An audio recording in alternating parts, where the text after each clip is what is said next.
बस जी मैं कहूंगा कि 1971 का हमने कर्ज जो था वो चुका दिया इंटरेस्ट के साथ। And this is not a Pakistan of 71, this is 21st century Pakistan, जिसमें जान है, हिम्मत है, हौसला है, और जिसमें है वो कुव्वत और नीयत और वो सारी सलाहियत भी कि जो भी हमें देखेगा बैली आंख से हम उसको हिट बैक करेंगे। ये रेड लाइन क्रॉस कर रहे हैं। मजे की अल्लाह बात ताला ये का कि बहुत फजल है। हाँ, अल्हम्दुलिल्लाह इस ट्वीट के अंदर उन्होंने हैशटैग वो एग्जाम वॉरियर्स बनाया हुआ है, किसी इम्तिहान की तरफ रेफरेंस है, but one can obviously deduce कि वो what exactly referring to. But Bushad साहब, व्हाट डू यू थिंक ये सीज फायर होल्ड करेगा? बिकॉज बड़ी अजीब सी चीजें हैं with Modi being such a desperate man, और अभी स्टिंट भी 2029 तक है। So what do you expect, knowing the Indians, knowing BJP, knowing Narendra Modi, what do you expect? I would say दो चीजें हैं। एक तो cease fire in my view will hold, क्योंकि वो इनके बाप ने कराया है, प्रेसिडेंट डोनाल्ड ट्रंप, और दे नीड ट्रंप सपोर्ट, और उन्होंने कमिट भी किया है, और इन्होंने खुद सीख किया था सीज फायर। हमने तो नहीं सीख किया था, इनके ईमा पर, इनके रिक्वेस्ट पर, इनके कहने पर सीज फायर हुआ है। So that would be number one. वो तो cease fire I think will certainly hold, और उसमें गन जरूर होगा, कोई ये वायलेशंस करेंगे, कोई गड़बड़ करेंगे, लेकिन इनकी जो लॉन्ग टर्म स्ट्रेटजी है वो खराब है।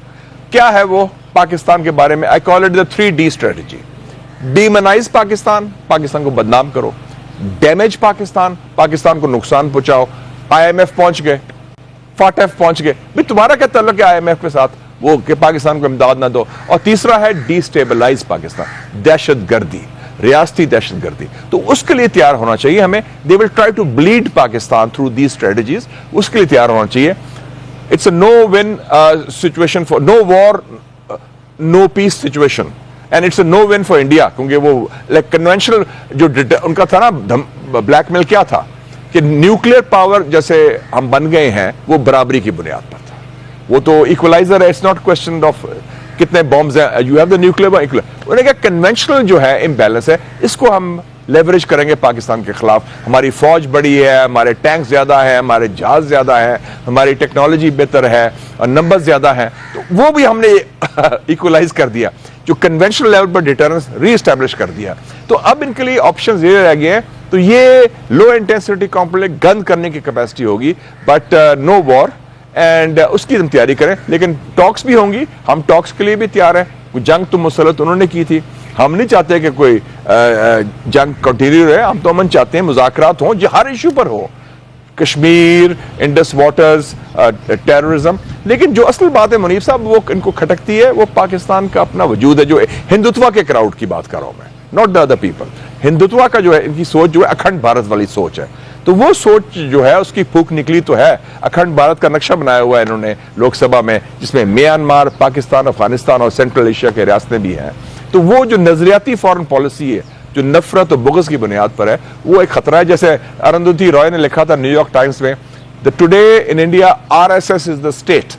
तो ये RSS इज अ डेंजरस, क्योंकि ये फैशिस्ट ऑर्गेनाइजेशन है। वैसे भी 2025 is the 100 years of RSS by the way. बिल्कुल। तो उनकी डिफीट भी अब इस दफा हुई है। तो आई थिंक मेरे ख्याल में like Nehru in 62 when he lost the war to China, this is the beginning of the end of mister Modi. अच्छा, आखिरी सवाल Mushahid sahab, now the journalist in you and the politician in you, I would say I need a blend of both, कि पाकिस्तान के अंदर इस एक event ने obviously iconic है, एंड आपने कहा 10th में 2025 हिस्टोरिक हो गया है, इसने लोकली भी बहुत कुछ चेंज किया as far as I see it. वो क्या तब्दील हुआ है आपके नजदीक? देखिए जी, एक तो ये हुआ है कि आई थिंक जो आर्म फोर्सेस का जो इमेज है, आर्म फोर्सेस का जो इंटरेस्ट या रोल है पाकिस्तान में, वो आई थिंक बिग टाइम बहाल हुआ है। उसमें I would say the two big heroes are seen as the, एक तो army chief general Asim Munir और the air force chief general Zaheer Ahmed Babar Sidhu, और दो इंटरनेशनल विनर्स भी हैं इंटरेस्टिंगली, एक प्रेसिडेंट ट्रंप है और एक प्रेसिडेंट शी जिनपिंग है, वो चाइनीज टेक्नोलॉजी की वजह से। बाकी ये जो है, मैंने अपने दोस्तों को भी कहा था कि they should not consider no individual और no other party is bigger than Pakistan. इस वक्त जो सिचुएशन है, पाकिस्तान कम्स फर्स्ट।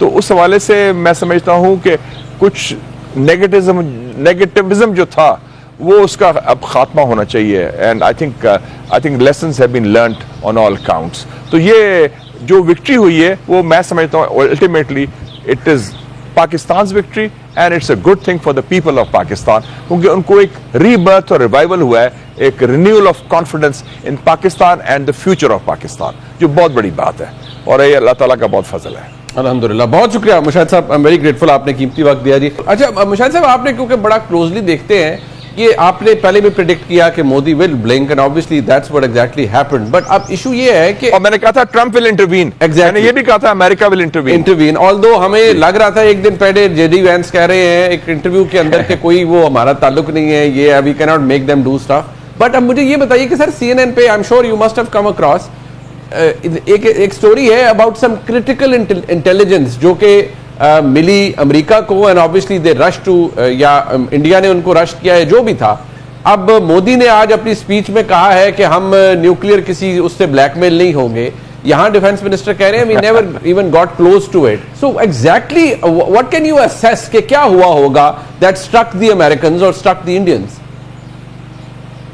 चले दो पार्ट्स में दे लेता हूं आपका सवाल। पहला जो जेडी वैंस ने जो फरमाया, जेडी वैंस ने कहा 2 दिन पहले, मैं ख्याल में 8 तारीख को कहा था उन्होंने कि जी लंबा चौड़ा इंटरव्यू में कहा कि it's none of our business, मतलब आप जाने और अपना काम जाने।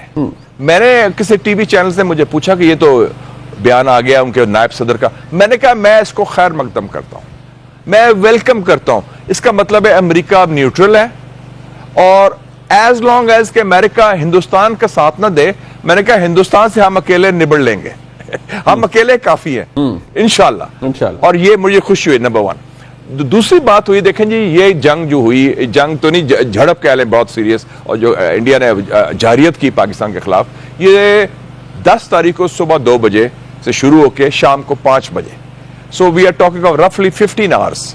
बल्कि मैं अगर कोई मूवी डायरेक्टर होता या मूवी प्रोड्यूसर होता तो I produce a movie in Hollywood.